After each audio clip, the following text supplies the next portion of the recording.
अस्सलाम वालेकुम नाजरीन।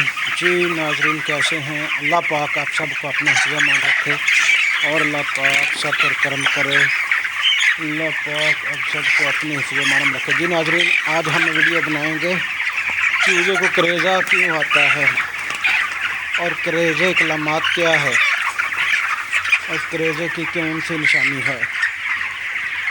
जी नाजरीन, देखेंगे चूज़े को करेज़ा कहाँ कैसे होता है और कौन सी बीमारी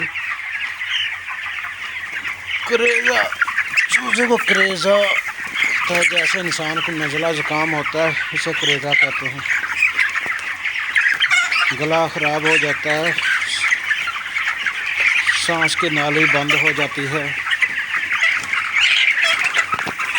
सांस की नाली जब बंद हो जाती है, सांस लेना मुश्किल हो जाता है। चूज़ा नीचे, जैसे इंसान नीचे मारता है, छींके मारना शुरू कर देता है। इससे चूज़े को फीड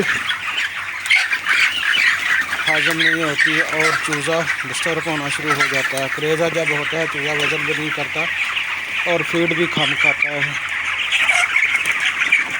करेज़ा एक ऐसी बीमारी है जो कवर ना हो तो आईबी की शक्ल इख्तियार कर लेता है। सांस का मसला हो जाता है,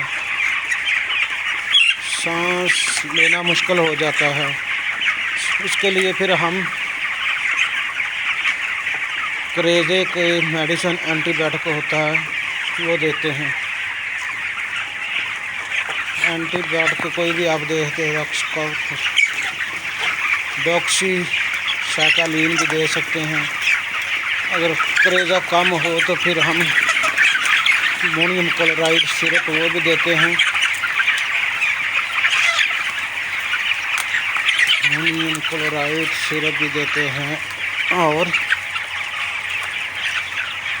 मिंटो प्लस एक मेडिसिन होती है वो भी देते हैं। और इसको पानी में मिलाकर 1 शीशी 1 लीटर में देते हैं। एक मेडिसिन होती है ज़ेड मंथोल, वो भी सांस के लिए वो भी देते हैं। इससे चूज़े का करेज़ा ख़त्म हो जाता है और चूज़ा दोबारा अपनी रेंज में आ जाता है। ये देखिए हमारा चूज़ा बिल्कुल ठीक है अभी तक। अल्लाह करे ऐसा ही रहे। सर्दी बहुत है, चूज़े को बहुत मसले मसाइल बन रहे हैं, इसलिए ये चूज़े को करेज़ा आ जाता है। करेज़ा कवर हो जाए तो ठीक है, नहीं तो बहुत नुकसान होते हैं। करेज़ा ही होता है, इससे ही बुखार हो जाता है चूज़े को और चूज़ा कवर करना मुश्किल हो जाता है। देखिए ना, ये चूज़ा बीमार है बेचारा, इतने चूज़े में ये बीमार है, बाकी ठीक है।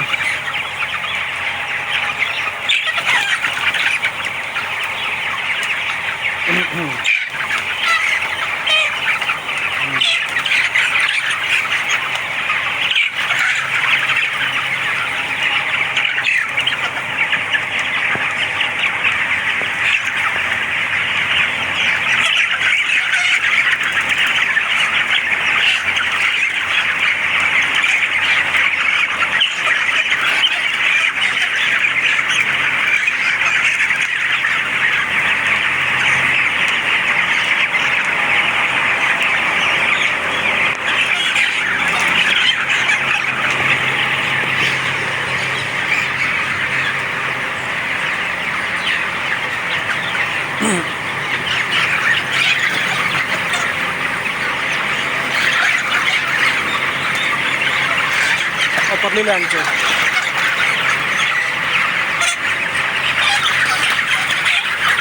जी नाज़रीन, ये देखो चूज़ा आज 30 दिन का हो चुका, माशाल्लाह बहुत प्यारा चूज़ा जा रहा है, अच्छा चूज़ा जा रहा है, ज़बरदस्त जा रहा है। ठीक चूज़ा है।